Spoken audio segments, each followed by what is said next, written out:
நேசனே, கவலை கொள்ளாதே. வழி தவறியவன் நேர்வழி தேடி அழைக்கும் அழைப்பிற்கு பதில் கொடுக்கும் இறைவன் உன்னோடு இருக்கும்போது கவலை கொள்ளாதே.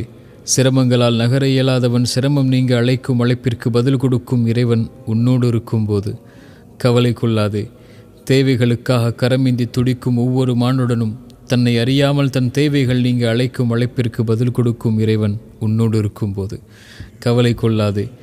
நம்பிக்கை கொள்ள எவரும் இல்லாது நம்பிக்கை இழந்து வாழும் மனிதன் மீண்டும் நம்பிக்கை பெற அழைக்கும் அழைப்பிற்கு பதில் கொடுக்கும் இறைவன் உன்னோடு இருக்கும்போது என் நேசனே, உன் உள்ளம் உடைந்திருப்பதை அறிகிறேன். உன் கண்களின் கண்ணீரை பார்க்கிறேன். உன் தனிமை உன்னை வாட்டுவதை உணர்கிறேன்.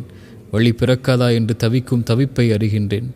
கவலை கொள்ளாதே, இறைவன் நம்மோடு இருக்கிறான். இது மந்திரச் சொல். தூதரின் தோழர் தூதரிடத்தில் கூறியதை இறைவன் நமக்கு சொல்கின்றான். கவலை கொள்ளாதீர், இறைவன் நம்மோடு இருக்கின்றான்.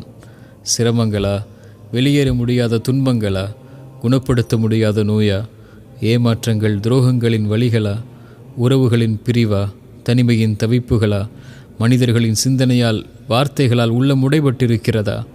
ஒரு முறை மீண்டும் இறந்த உள்ளத்தில் உயிர் பிறக்க உன் நெற்றியை அந்த இறைவனுக்கு முன்னால் பணிய வைத்து இந்த வார்த்தையை உங்கள் உயிருக்கு, உங்கள் உள்ளத்திற்கு கூறிப்பார். கவலை கொள்ளாதீர் என் உயிரே, உன்னை படைத்த இறைவன் உன்னோடு தான் இருக்கின்றான்.